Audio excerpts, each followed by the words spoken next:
Welcome. You have arrived. Here it is, the culmination of my previous presentations. All of it has been leading up to the information that is going to be shared now.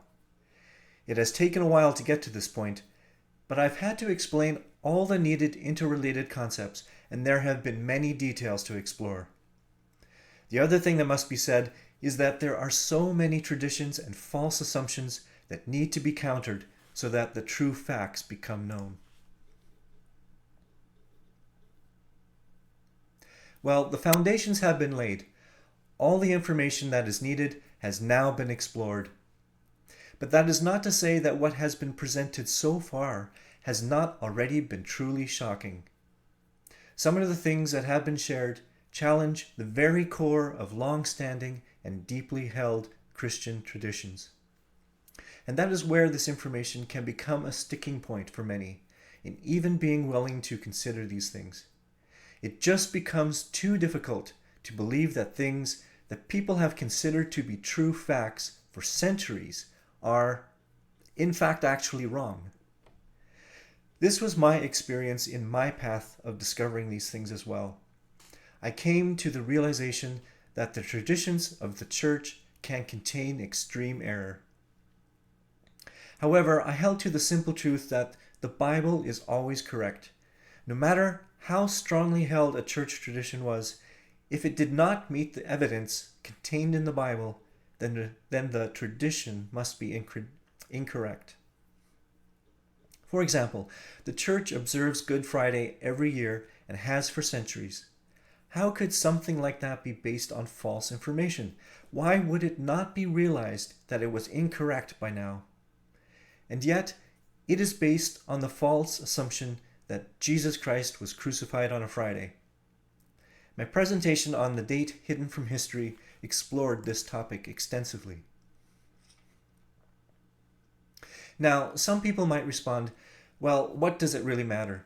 The fact is that Jesus Christ was crucified, died, and rose again. Who cares when it actually happened? The issue with that point of view is that many things depend on the accuracy and timing of when those events actually took place. First, Jesus Christ himself stated that the sign of Jonah, 3 literal days and 3 literal nights, would be the evidence that he was the true Messiah. No matter how you look at it, 3 24-hour periods just do not fit between Friday and Sunday. Still, there are many who try to defend obviously wrong church tradition.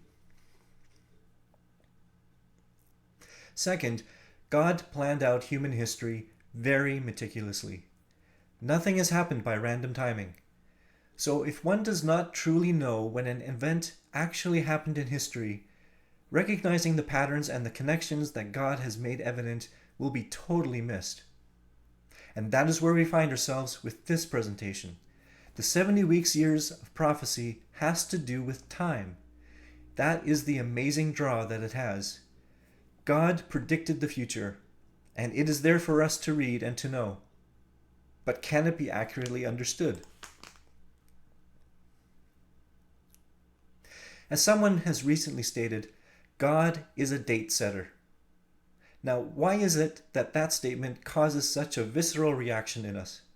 Calling someone a date setter has become a derogatory term. It is a reaction against all the many people who have tried to understand prophecies and then predict dates with such certainty and often with believable sounding supporting information. But then they turn out to be wrong. Absolutely wrong. Spectacularly wrong. It causes crushing disappointment.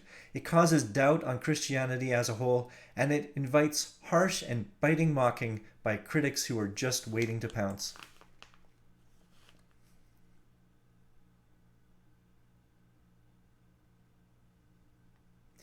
But the fact remains, God has spoken prophecy, which includes dates, which at the time that they were stated, were in the future.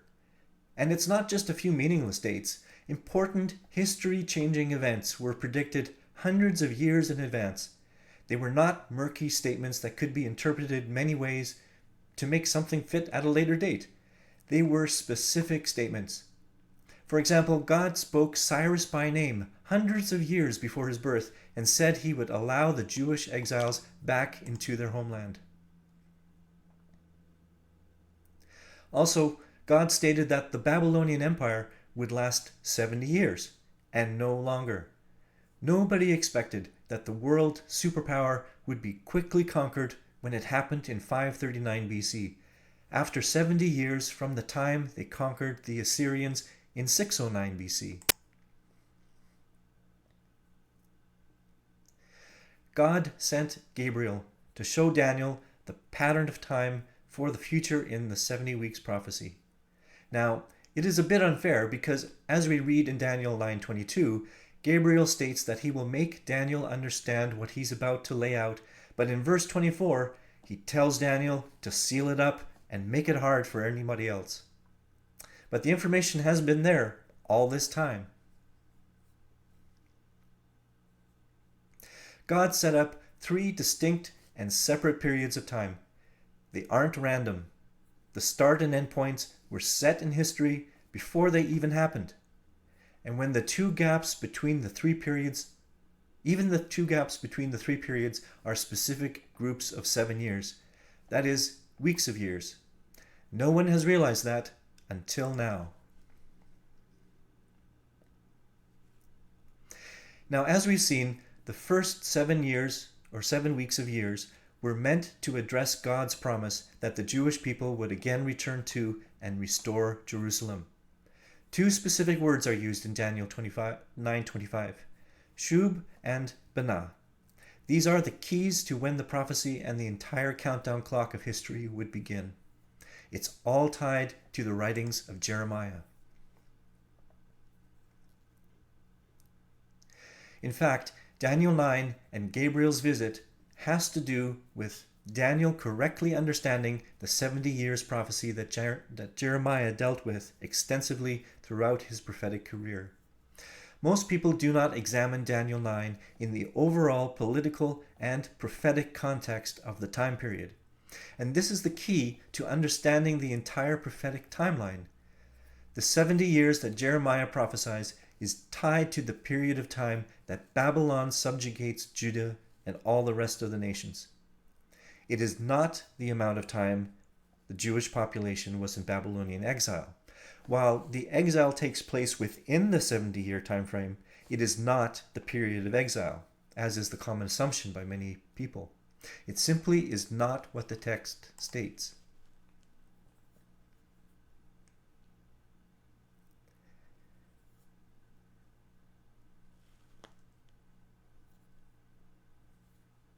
Gabriel acknowledges that Daniel's realization that the 70-year countdown for Babylon's existence is at an end. God promised to revisit the Jewish people when this period was over. Daniel's intercessory prayer was his impassioned response and request that God remembered what he had stated. In addition, Jeremiah had gone on a world tour with a prophetic message from God that this period of 70 years of Babylonian subjugation was a period of judgment. If God did not now act after the 70 years was over, God's reputation was on the line as the God of Israel, and Daniel knew this. So Gabriel tells Daniel to go back to the prophecies in Jeremiah and find where God promises that he will allow people to return and to rebuild Jerusalem. Daniel would be able to find those exact 2 words used when Jeremiah is told to perform an object lesson. He was told to buy some property and place the signed deed into a clay jar and put it in a safe place that would survive the destruction of Jerusalem. God uses those very same 2 words in Jeremiah's prophecy given in 587 BC, the year before the city's destruction. 7 weeks of years later, and Gabriel says there will arrive God's anointed, a prince. And 49 years later, Cyrus, king of Persia, takes over from Darius the Mede and makes a proclamation that the Jewish people are allowed to return to Jerusalem and rebuild. Cyrus is specifically called God's anointed in Isaiah's writings. The start and end of the 7 weeks of years work out Exactly. They are the answer to Daniel's prayer. They are something that Daniel could seek out and determine and see the pattern which has been laid out. And this was within his own lifetime.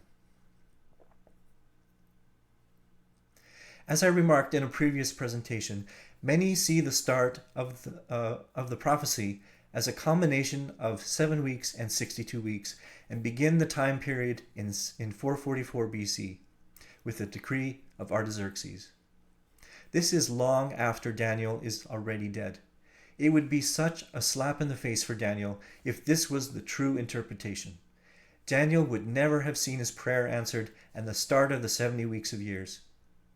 From a purely human standpoint, this common interpretation of the 70 weeks just cannot be accurate.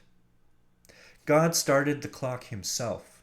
He started it with his very own promise that he would be faithful to the Jewish people and to his own city, Jerusalem.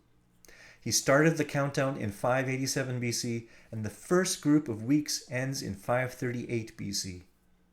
But that means there is a gap, an unstated group of years until the following 62 weeks begin.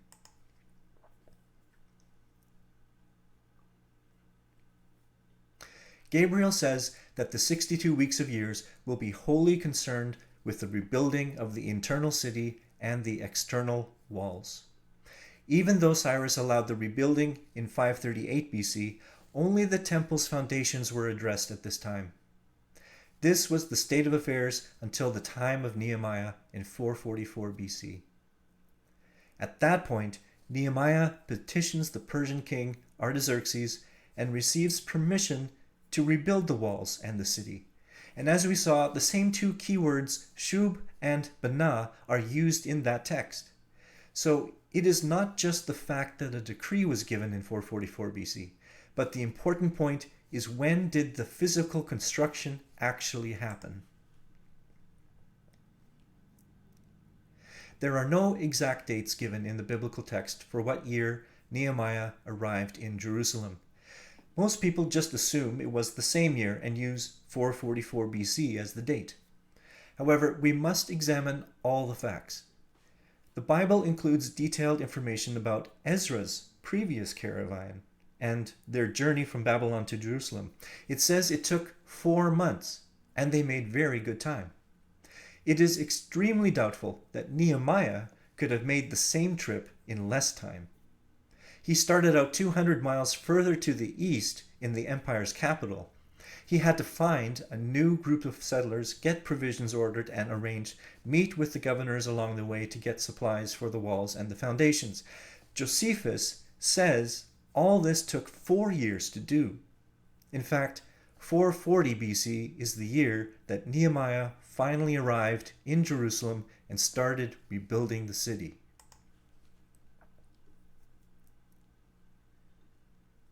And we can be almost certain that this is correct, because this means that the gap of years between 538 BC and 440 BC is 98 years. This is a gap of 14 weeks of years. Yes, even the gap is an unstated number of weeks of years. This is something that no one in our modern age has discovered until now, at least from what I can determine. And therefore, if the first gap is a number of weeks of years, then it can be very certainly stated that the second gap will end up also being a number of weeks of years. This is the gap we are currently living in. In fact, the entire 70 weeks prophecy is made up of groupings of weeks of years. But I'm getting ahead of myself here. Getting back to the 62 weeks of years, if this began in 440 BC with the physical construction of Jerusalem, then 434 years later, the period ends in 6 BC. As we discussed, there are several evidences that mark this year as a significant year, the year of the birth of the Jewish Messiah, Jesus Christ. The fact that the Magi knew that their quest should be for where the birth of the Messiah happened makes it extremely likely that they had determined the year based on this prophecy. For in Daniel 9:26 it states, and after the 62 weeks, an anointed one shall be cut off. The text states that this would happen after, not at the immediate endpoint, but at some unspecified time after. However, since it is tied to the end of the 62 weeks, this must be within a period of a human lifetime.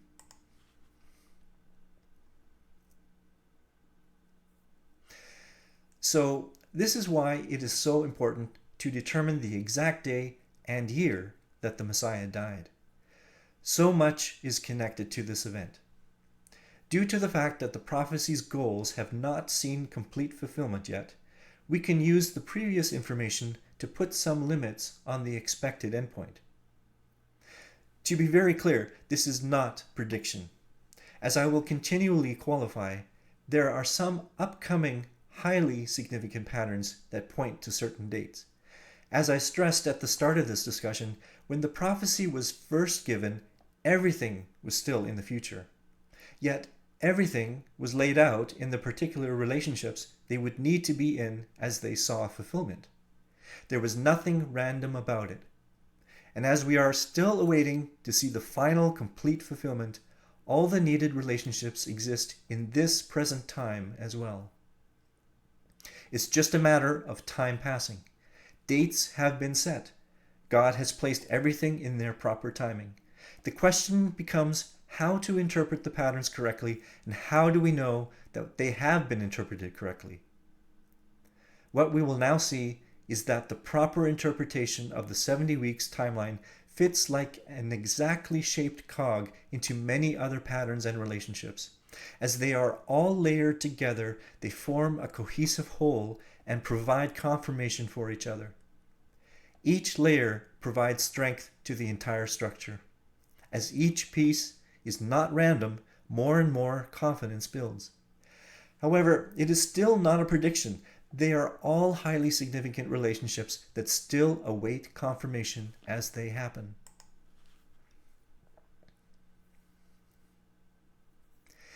In a previous presentation, I investigated the accurate date of the crucifixion and death and resurrection of Jesus Christ. Multiple evidences show that this must have been on April 25th, 31 AD. But this is not evident using the information of the modern Jewish calendar due to its Metonic cycle pattern of leap months. The modern method was established centuries after the biblical era. During the Temple era, the Metonic cycle was based on the ripeness of the winter barley. Only by using this correct leap month cycle does 31 AD become evident as the correct year. But it's not just the year, but the exact day of the week that is also essentially important. The sign of 3 days and 3 nights as the sign of Jonah proves this year of 31 AD as well. That it was a Wednesday and not a Friday, as is commonly assumed. It is a highly significant day order for the first month of the Jewish religious year. Since Passover always occurs on Nisan 14, the middle of the month, and if it was on a Wednesday, then the first day of the first month occurred on a Thursday.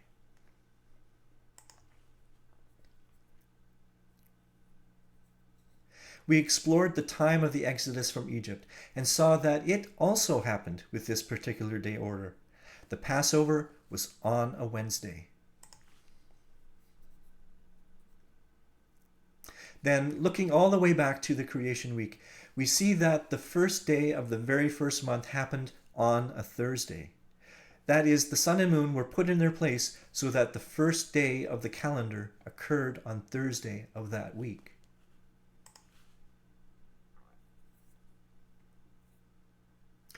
Now we layer in another important concept.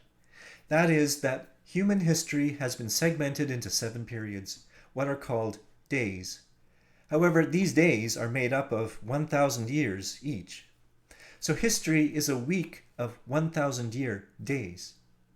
Going back to the start of that very first day of the week, it could well have been the year of 3970 BC. For in that year, according to the calendar, the start of Nisan as the very first month occurred on a Thursday, just as would be expected. That is confirmation of this highly significant day order.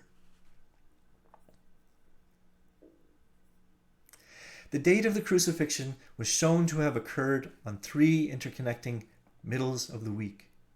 It happened on a Wednesday, which is obviously the middle of a week of days. It also happened in a year which was the middle of a sabbatical year cycle. And it was the middle of the week of human history, the last year of the 4th day of 1,000 years.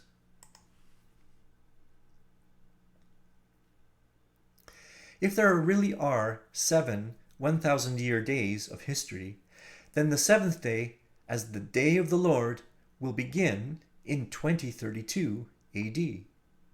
If 31 AD was the last year of the 4th day, then there have already been 2 more 1,000-year days. We are living right at the end of that 6th day of history.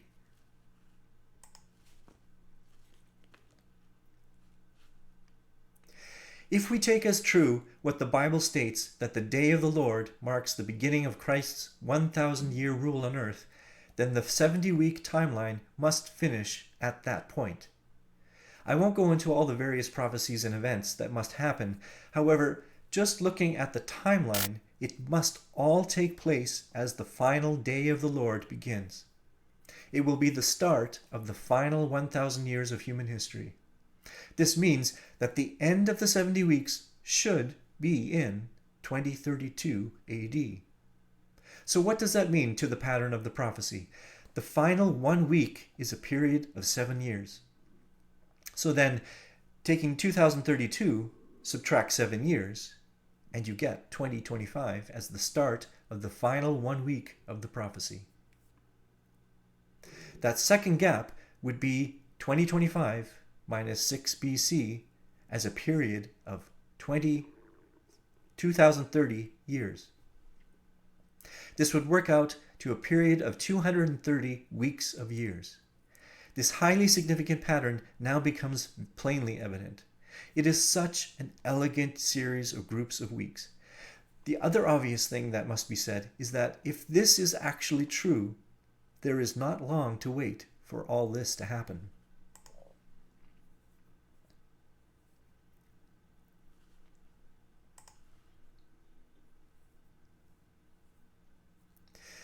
This is already a mind-boggling pattern that has been revealed. Have you got your mind around all this yet? But as I said, many patterns come together to form an interconnected whole. There is more to come.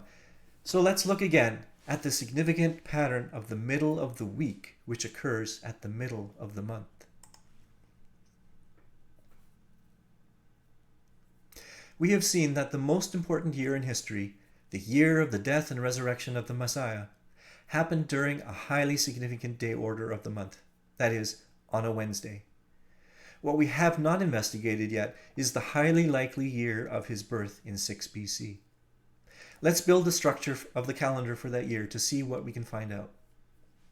It has become very evident that one cannot use the modern Jewish calendar Metonic cycle to determine dates during the biblical era, that is, dates before 350 AD when the modern calendar was established. We must use the Metonic cycle based on the state of the ripeness of the winter barley. The Jewish year number of 6 BC is 3755. Divide that year by 19 to determine the remainder, and you get 12. Now, according to the cycle, no leap year or leap month is needed for this year.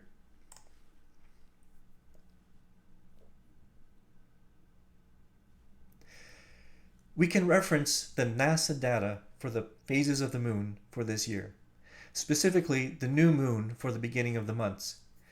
The first month of the religious year, Nisan, began on Sunday, March 21st, 6 BC. Now, 6 months later, the second group of festivals occur during the fall season. In particular, one of these is the Feast of Booths.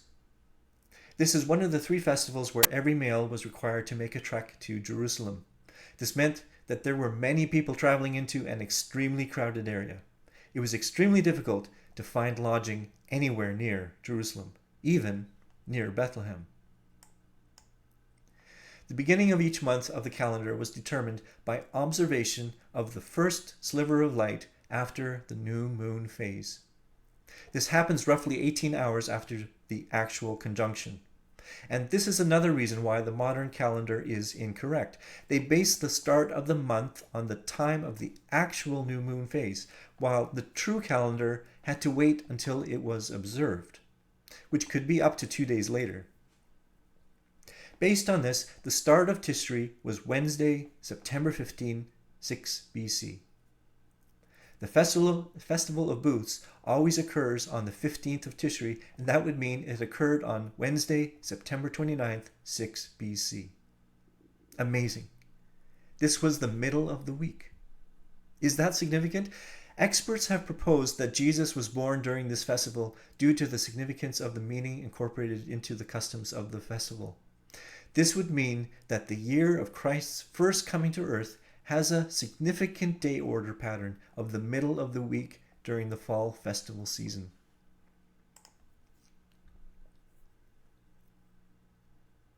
Now let's examine 2032 AD in the same way.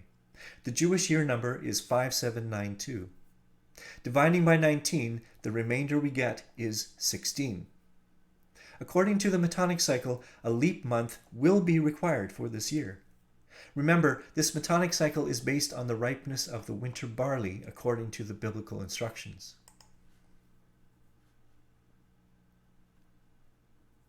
The modern calendar says that Tishri 1 will begin on September 6, 2032. However, using the proper method, an additional month will be added in the spring, which will push out Tishri into October. The new moon phase is expected at Tuesday, October 5th at 9:27 a.m. Roughly 18 hours later, the first visibility of the moon would mean that the month will begin on Wednesday, October 6th. Since the Festival of Booths occurs 15 days later, this will occur on Wednesday, October 20th, 2032. Again, we see the significant pattern of the middle of the week. This is simply amazing. The day order matches that of his coming in 6 BC. His expected second coming would have the exact same day order pattern. Is this simply coincidence? It is all based on verifiable mathematical principles. As long as the proper set of consistent and accurate rules are followed, these patterns that God has set in motion can be seen. But only if the correct Metonic cycle is used, the one based on the instructions for the ripeness of the winter barley. And just to compare with what the modern Jewish calendar says when Tishri 1 will fall on and what it looks like, it says that the Day of Trumpets will be on Monday, September 6, 2032. There is no significant day order here. Nothing special at all. Can it be possible that the correct method of determining the calendar will be readopted by then? That the observation of the ripeness of winter barley will again be used? It could be possible, since the expectation of the establishment of the Jewish temple sacrifices will again occur during the period of the final 1 week.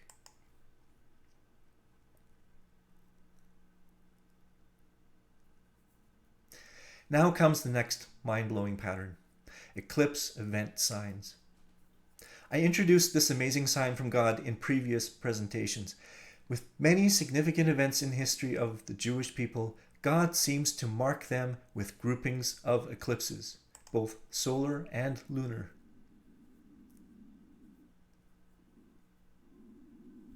The start of the grouping is in the year that the significant event occurs, and then carries on for 2 or 3 more years. The number of eclipses seem to depend on how significant an event it is. Since Jewish festivals and new months are based on the new moon phase and full moon phase, eclipses can happen during these times.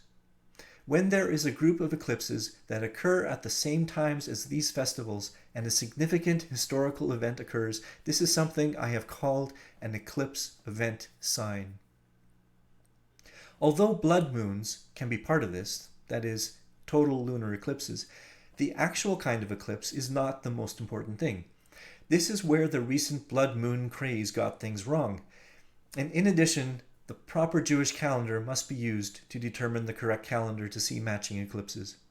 Since the modern calendar is incorrect, this is most likely why this phenomenon has not been recognized until now.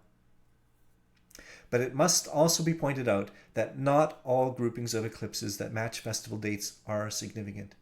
We'll see this as we continue.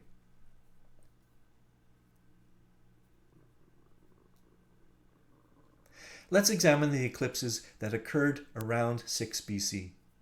Making use of very detailed eclipse tables, we can examine the records of past and future eclipses. Here is a list of lunar and solar eclipses that happened in the years surrounding 6 BC. Since the main Jewish festivals happen in Nisan and Tishri, those dates can be charted. When the dates of the eclipses are compared, one notices that a group of eclipses happened exactly on those dates. And this matching group started in the year of 6 BC. This is highly suggestive that 6 BC has been marked as a highly significant year. And as we've seen, 6 BC is very likely the year of the birth of the Jewish Messiah, Jesus Christ. If we would examine the eclipse table, we'd find that this is the only year in this decade that had such a matching group with Jewish festival dates.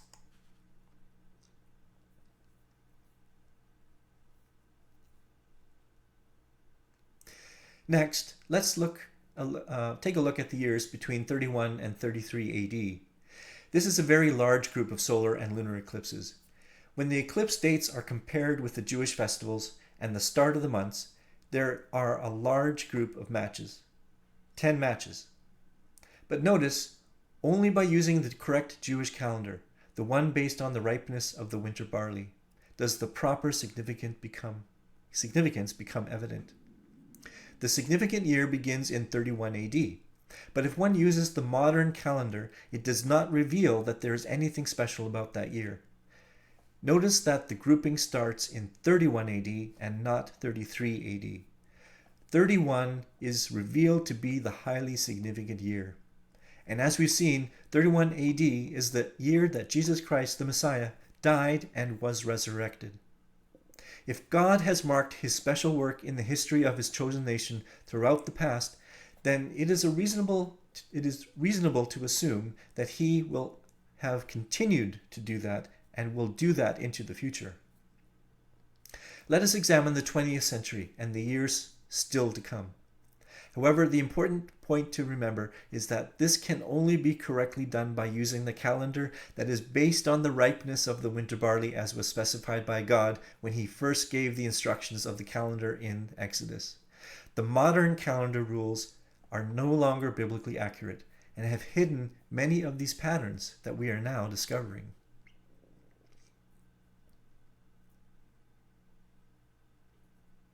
The first grouping in the 20th century occurs between 1902 and 1904. Comparing eclipses with the Jewish festivals, there is a group of matches that begin in 1902. It is a set of 11 matching eclipses. What could be the historical significance? It would have occurred in 1902, as that is the first year of the matches. One can make the case that the significance is that 29 Jewish settlements were started in what was the ancient Jewish homeland after thousands of years of dispersion.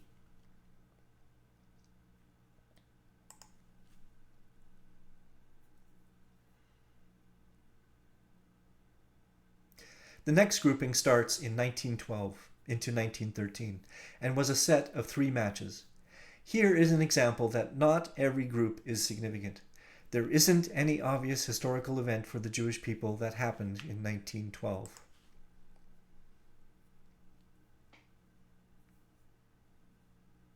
Between 1921 to 1923 is the next potential group of matching eclipses. This is a set of 10 matches, quite a large group. 1921 saw the creation of Transjordan and Palestine. That was meant by the British to make good on their promise of a national home for the Jewish people. It marked the end of the Ottoman Empire and of its centuries-long influence over the region.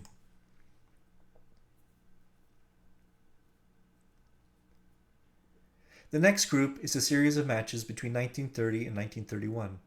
There does not seem to be any significant historical event that should be marked.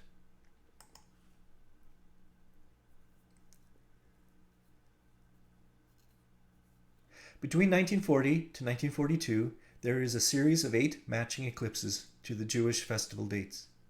This group contains a large number of solar eclipses.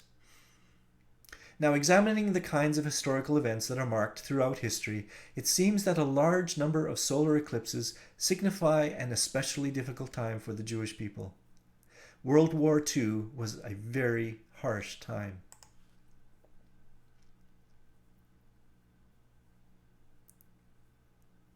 The next group of matching eclipses happened from 1948 to 1950. It is a series of 8 matching eclipses, and 4 of those are blood moons, or total lunar eclipses. This was noticed by Mark Biltz, and he thought that it was the blood moons that were significant. However, they happened in 1949, and that does not match the significant event of the rebirth of Israel. That obviously happened in 1948, which was the start of the matching eclipses. So blood moons, while interesting, actually don't mean anything. The recent blood moon craze was entirely incorrect in its assumptions.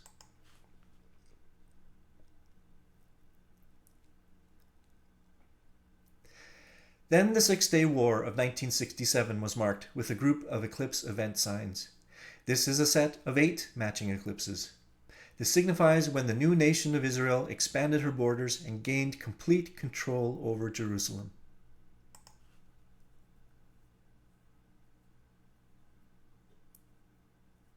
The next group happens in 1977 to 1978 and is a smaller grouping of matching eclipses. This could very well signify the peace process between Egyptian President Anwar Sadat and Israeli Prime Minister Menachem Begin.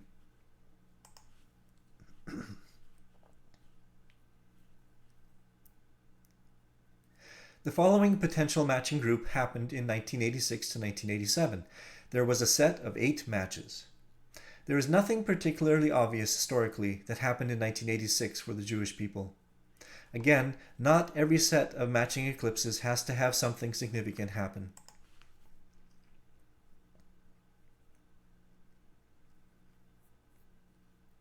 Between 1995 and 1996 is the next set of potential eclipse event signs, a set of 4 matches. In 1995, the signing of the Oslo II agreement happened, where Israel was willing to give up a portion of her land. It also saw the assassination of Prime Minister Rabin.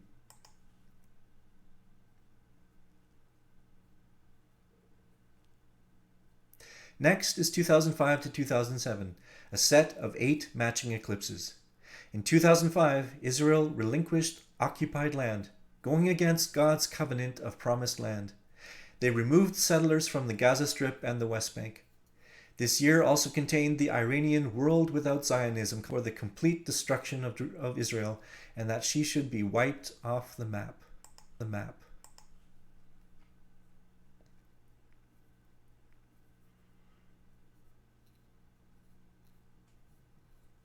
Then came 2014 and 2015. This was the blood moon craze because the matching eclipses were a tetrad of total lunar eclipses. People made all sorts of outlandish predictions, but they did not truly understand the significance of what was being marked. When their predictions did not happen, it served as a massive black eye to Christianity and to overall prophetic information. 2014 would have been the significant year, as this is the first year of the matching group. There does not seem to be anything of major historical significance that was related to the Jewish people, as that is the significance of these eclipse event signs. The only thing that could relate is the announcement of the re-emergence of the Islamic Caliphate. Since the dissolution of the Caliphate in 1921, there have been many attempts to regain control over this region. In 2014, practically out of nowhere, the group called ISIS, or ISIL, or Daesh, began a concerted effort to restore the Islamic-based empire over the entire region. Now let's examine patterns for the future. This is a sensitive topic, as it can be seen as making predictions. However, eclipses can be predicted because they are based on the orbital mechanics that are currently in place. And the calendar is also based on these existing relationships. But what cannot be predicted is what, if any, historical significance might be marked for these dates. What can be stated is that there are some highly significant patterns coming up very soon.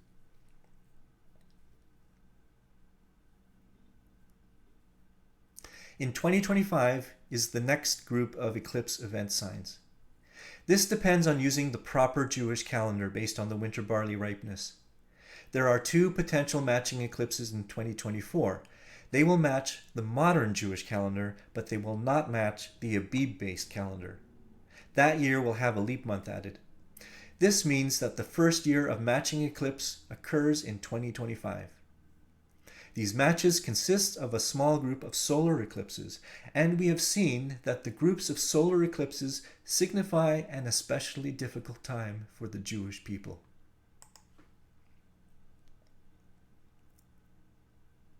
The next group of eclipse event signs happen in 2032. Yes, 2032. That is the year which we have already seen has multiple prophetic patterns point to it. It also happens to be 7 years after 2025. However, again, the proper calendar must be used in order to see this group of eclipse matches begin in 2032. The modern Jewish calendar does not show this. Using that calendar, the matches begin in 2033. It will be too late. The group of eclipses contain a set of 4 blood moons and 2 total solar eclipses. That is more than in any other set of matching eclipses that I have seen in my investigations. This pattern seems to be highly significant, and as we lay this information in with the other patterns that we have seen, it bolsters the claim that the start of the final 1 week of the 70 weeks starts in 2025 and then ends in 2032. The elegance of all these patterns and how they are fitting together is truly awesome.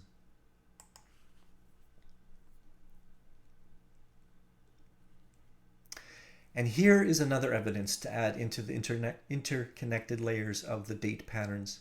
This one has to do with the sabbatical year cycle. When God gave the law to the Israelites during the Exodus, he established, and some say re-established, an ongoing cycle of 7 years. This started at the year of the Exodus. Every 7 cycles, or 49 years, was a year of Jubilee. As I showed in the date hidden from history, the sabbatical cycle just happens to have 1 year start at the likely year of creation, that is in 3970 BC.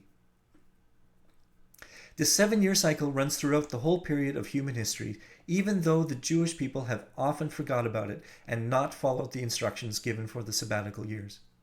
There are no official records of which years were the sabbatical years, so this is based on research consistent with information in Josephus, and also dating of the Exodus and the suspected date of creation.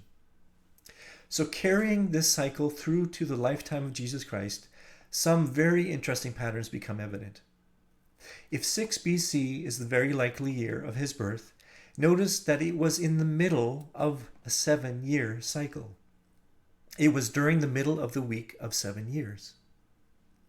And 31 AD, as the death and resurrection, was also during the middle of the cycle, the middle of the week. I find this fascinating and extremely compelling. Nothing is being manipulated here. It just works out like this, according to the evidences that have been shown.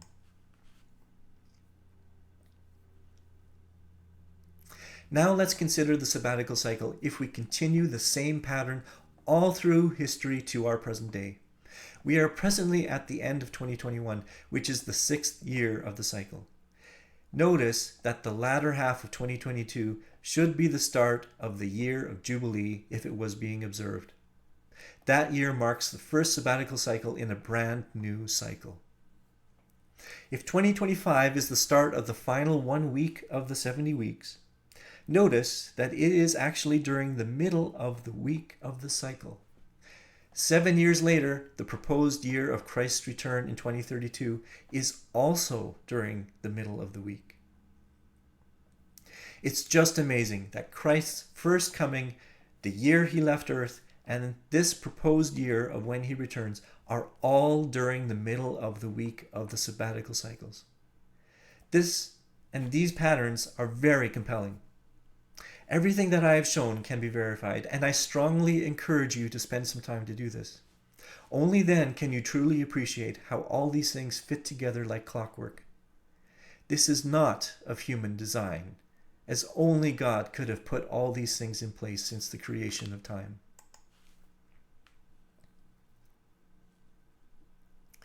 There is one further evidence that confirms this timeline beyond any doubt, but that will have to wait until the next presentation. It will take a bit of time to fully develop and explain. However, with what has been shown here, there is already so much that provides evidence that this truly is the correct way to interpret the 70 weeks prophecy that Gabriel showed to Daniel. And as I've laid out, it depends on a proper understanding of how the Jewish calendar should be constructed. That the essential element is the observation of the ripeness of winter barley in the land of Israel. It also relies on a proper understanding of the prophetic information in Isaiah, Jeremiah, and Daniel. It is all interrelated. Too many people look at various things out of context, and that is where many problems have originated. By going back to the original Hebrew language and examining the actual meaning and use of words, the answers become very clear. And as things are properly laid out and then interconnected, the structure of history becomes evident.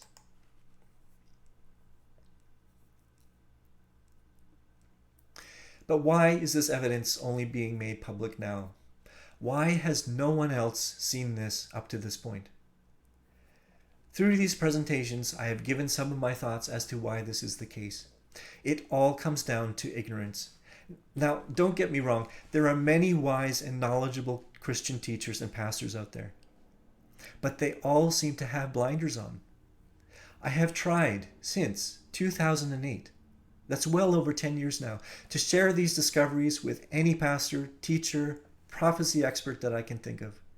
You would know them all. But not a single one, absolutely no one, is interested in examining these things. Can you imagine? There is no one else even willing to expend 1 ounce of curiosity for someone who claims to have solved one of the most perplexing series of prophetic riddles there are. And as I've shown, there are several reasons for this.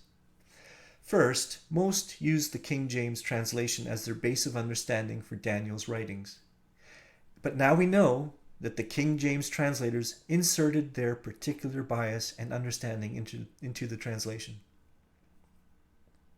Second, many people do not have a good grasp of the Jewish calendar. This is essential in determining dates and patterns related to prophecy. Even if some do have a bit of knowledge, they do not realize that the metonic cycle of the modern calendar is not the same as the one used during biblical times.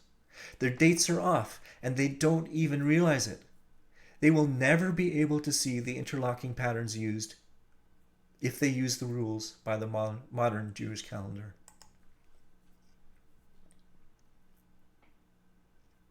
Third, many people just assume that various Christian traditions are correct. They do not take the time to critically evaluate the evidences that the traditions have been based on. Accepting traditions at face value is comforting. It's non-confrontational. However, it's wrong. And historical reality is somewhat different from what we have been led to believe. Fourth, there is such an amazing amount of ego involved. Some people think that they have found the answers and do not keep evaluating and researching in case they are in error and could be corrected. However, I have continually invited people to examine what I have discovered for themselves. Verify it. If I am incorrect, let me know. But let's bring the facts forward and not depend on traditions and assumed facts.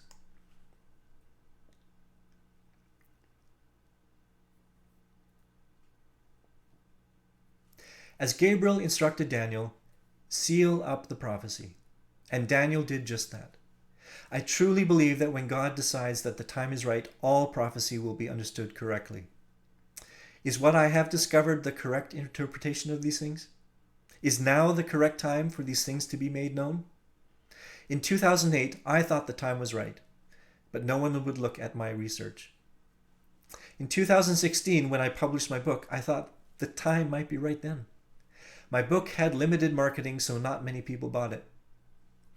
Now in 2021, I decided to make one last attempt to get this information out there. Is the time right now? Will this information spread like wildfire? Maybe. Out of every other interpretation that I have examined, I can truly say that what I have discovered fits together in such a cohesive and elegant way that it would be surprising to me if this was not the correct way to look at these things. But please investigate for yourselves. If what I have presented is true, we are shortly going to find out whether or not these things are correct one way or the other. But if this is really true, then we can be assured that God's plan is set, and it will take place the way He has said it will.